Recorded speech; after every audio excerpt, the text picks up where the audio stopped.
बिस्मिल्लाहिर्रहमानिर्रहीम आबादगार साथियों असां हिन वक़्तु मुंहिंजे ख्याल में त ॾींहं जा माना पोणा 2 थिया आहिनि। हू चवंदा आहिनि लती साईं जो बेत आहे त थधीअ का कान्हे वेल वेहण जी मथा थिए ऊंधा पेर न लही पिरीअ जो। उहो असांजो दोस्त लग़ारी जेको नोगिया इंटरनेशनल कंपनी चाइना जी आहे उन जो सीनियर ऑफिसर आहे, हैदराबाद रीजन खे हैंडल करे पियो। ऐं हिन जो बि जुनून इहो आहे त जॾहिं बि ईंदो आहे त पोइ भले तती हुजे या थधी ॾींहुं हुजे या शाम हुजे या सुबुह साण हुजे, पर चवंदो आहे त पहिरीं फ़सुलु घुमायो।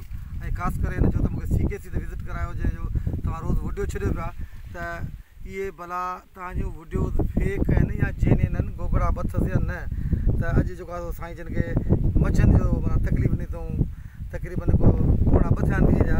त साईं ॾिसे ई जेको बूटो तव्हांजे हिन हथ में आहे साईं तव्हां ॾिसो ऐं जेके सूंगड़ियूं निकितियूं आहिनि उन्हनि जे बारे में कमेंट कयो, दोस्तनि खे ॿुधायो।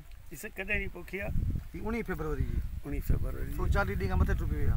हा दोस्तों, हिन में जॾहिं असां CKC साईं हिन जा जाम तस्वीरूं छॾियूं, पर इत्तफ़ाक़ सां ऐं शहदादपुर जो हूंदे अॼुकल्ह मूंखे हैदराबाद ऑफिस वेहणो घणो थो पवे, उन करे आउं घटि अची सघियो आहियां। पर जॾहिं बि आउं आयुसि त मुंहिंजो हीउ ॾेखारियो, छो त हिन जो इलाही सारियूं ऐं ईअं चवंदुसि त जहिड़ियूं तस्वीरूं छॾियूं हुयूं, जहिड़ो ॻाल्हायो वियो हिन ते, मूंखे उन खां वधीक बहितरु नज़र आयो आहे।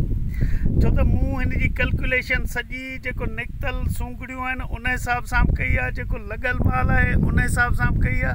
त हेसी ताईं 20 मणू एकड़ अची वियो आहे। ऐं हिकु त तजवीज़ सभिनी आबादगार दोस्तनि खे हीअ ॾींदुसि त साईं आगाटी पोखियो, छो त हीअ साईं फरवरी जी ॿुधायो साईं कहिड़ी तारीख़? 19 फरवरी ते जॾहिं असां फरवरी में पोखींदासीं या मार्च जे फर्स्ट वीक में, त यकीन ॼाणो हिन महिल ताईं साईं 20 मणू एकड़ कढी वियो आहे। बारिशूं अञा न थियूं आहिनि। जुलाई जे असां हींअर 8 तारीख़ में बीठा आहियूं। त जेकॾहिं जुलाई ताईं असां 20 ऐं 25 मण फुटी कढी था वञूं ऐं अहिड़ी CKC जहिड़ी वैरायटी मां, त हीअ असांजे लाइ तमामु घणो आहे। हिन खां पोइ बारिशूं थींदियूं, पोइ नुक़सान शुरू थींदा।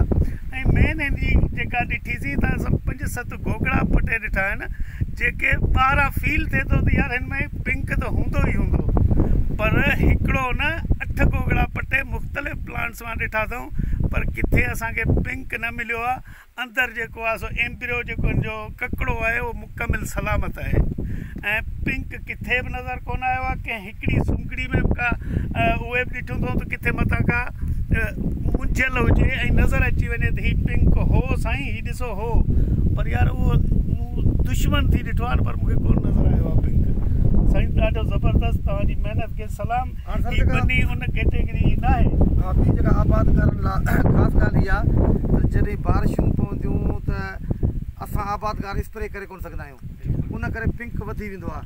त हाणे अहिड़ी वैरायटी जंहिंमें पिंक न आहे या हिन में पिंक जे ख़िलाफ़ु को त मुदाफ़ित आहे, जेकॾहिं बारिश पई असां स्प्रे 8 ॾींहं न बि करे सघियासीं या 15 ॾींहं, त पोइ जेको आहे सो हिन गोगड़नि में जेके लॻा बीठा आहिनि हिन में पिंक कोन ईंदो। बाक़ी इहा ॻाल्हि सभिनी आबादगार ने आउं क्लियर कंदो हलां त हिन जी ओपनिंग जल्दी कोन्हे जीअं ॿियनि वैरायटियुनि जी आहे, स्लो ओपनिंग आहे। बाक़ी गोगड़ा जेके बि अथसि न इहे लॻल इहे सभु फुटंदा, पर माना हिकिड़ो टाइम वठी पोइ फुटंदा, ऐं जल्दी कोन फुटनि। यकीनन ही जेको मथे अचनि जी ख़ासि ॻाल्हि इहा वञे पई त जितां खां भई चूंडिजी वियो उन खां मथे जॾहिं हीउ हले पियो त वरी बि साॻी ग्रोथ में साॻे स्टाइल में माल खणे पियो। ऐं जेकॾहिं असां हिन में ॾिसंदासीं हिन टारी में, त जेकॾहिं ही 4 मुखड़ियूं थियूं आहिनि त 4 ई जेके सलामत आहिनि, छणी का बि कान्हे। पोइ मौसम जो असरु उनखे चऊं त मौसम जे असर खे बि क़बूल करे थी, ऐं उन करे कंहिं बि क़िस्म जी शेडिंग हिन में कान्हे का। इहा बि जेका असर प्लस पॉइंट आहे। मूं हेठि बि ॾिठो पियो इहो त किथे बि शेडिंग न थी आहे। पोइ उन में मौसम टेम्परेचर गरम बि रहियो आहे, उन में टेम्परेचर हल्को बि रहियो आहे, उन में पेस्ट जा अटैक बि आया आहिनि। पेस्ट नज़र अचे पियो त हिन में जेसिड ठीकु ठाकु रहियो आहे, बावजूद उनजे शेडिंग न थी आहे। तंहिं करे वैरायटी वाकई जी तव्हां चओ था त ॾाढी बहितरु वैरायटी आहे, तमामु ज़बरदस्त। बाक़ी पोखी जे लाइ आउं इहो ज़रूरु चवंदुसि त साईं मार्च में पोखियो, कोशिशि करियो त जीअं असां जुलाई 15 ताईं असांखे 15-20 मण 25 मण कढी वञूं, निकिरी वेंदा त उहे असांखे बचत में आहिनि। पोइ बारिशूं कीअं पवनि थियूं, घटि पवनि थियूं, वधि पवनि थियूं, पिंक जो अटैक थिए थो नथो थिए, त पोइ बाद जो माल असांखे जेतिरो बि मिलियो, पर असां पंहिंजो जेको आहे सो ख़र्चो उन मां कढी वेंदासीं। त इन हिसाब सां हिते अची नज़र इहो आयो त तव्हां जेको मार्च फरवरी जो एंड ऐं मार्च जी शुरूआत जी पोखी कामयाबु आहे। महिरबानी आबादगार दोस्तों। Thank U sir.